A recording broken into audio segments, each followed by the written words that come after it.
मंगया कर, अल्लाह एक बेटी तेनू जरूर देवे।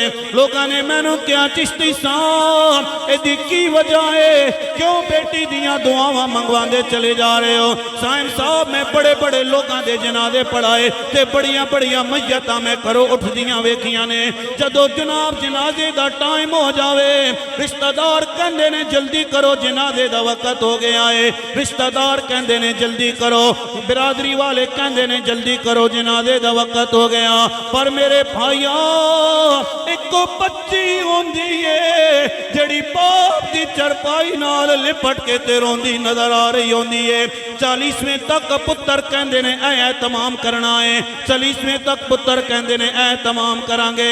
पर मेरे भाइया बच्ची कदे यासीन पढ़दी नजर आंदी है, कदे सूरह रहमान पढ़दी नजर आंदी ने। इन्हां बच्चियां नूं ज़हमत ना समझिया करो ना, हुण भी करो बाहर निकलो ना।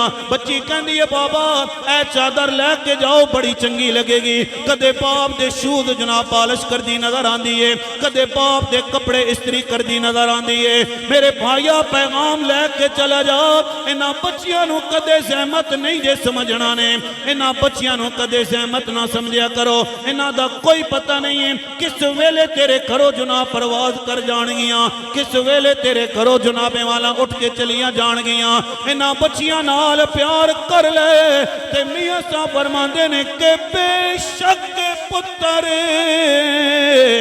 मिठे मेवे होंदे, हाय वह बेशक पुत्र मिठे मेवे होंदे ते रौनक होंदी कर दी।